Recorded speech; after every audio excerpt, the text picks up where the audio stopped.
დავიბადე 15 აპრილს 1940 წლის. ამან გადაწყვიტა ჩემი მომავალი. ეს არის ლეონარდო და ვინჩის დაბადების დღე. ყველაფერი შემიყვარდა.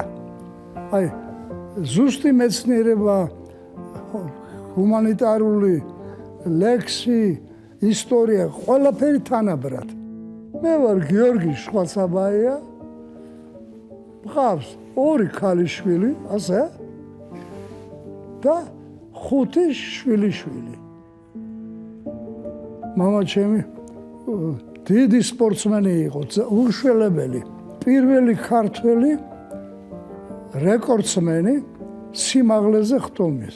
ამას დაერქვა შავი ავაზა.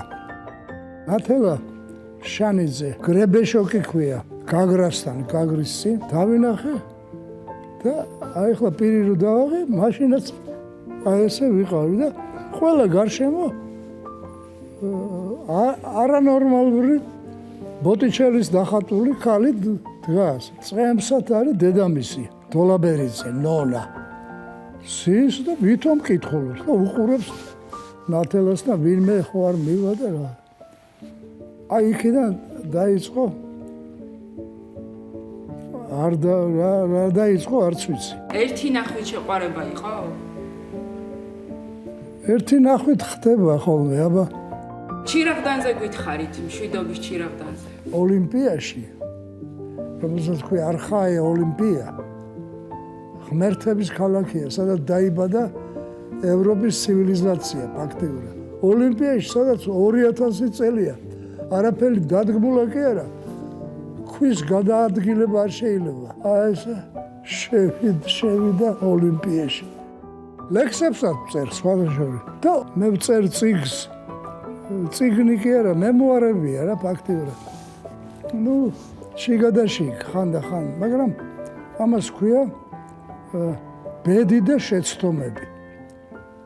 ნუ შეცდომები გაცილებით მეტია.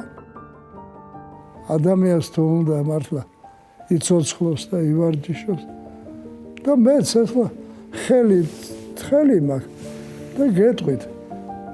ნუ ერთი წლების წინ შევედი მაღაზიაში და ბაბუ მეუბნება გამყიდველი, ბაბუ რა მოგართვა? მე ვთხარი, აი ის მინდა და შენ რამდენი წლის ხარ? მეუბნება რაღაცა 30 წლის. გინდა ხელი გადავწიო თქვა. გაეცინა. დაუნგრია ხელი. იმიტომ რომ ისეთი ქვა და რა გაგიგდა. არ გაჩერებულა. ფერწერა, გრაფიკა, ქანდაკების თამადობით. მოკლედ ამოუწურავი ნიჭიერება მოდის. ხელოვნება არ არის სპორტი. ხელოვნება ხო არ ვითარდება. შეიძლება შოთაზე მაღალი რამე მოხდეს ან ჰომეროსზე ან შექსპირზე. აქ შეჯიბრი არ არსება პირველი, მეორე, მესამე. სათქმელი ენით არა. ენით არა. ხელებით და ამე. ცხოვრების აზრი მარტო იმან იცის.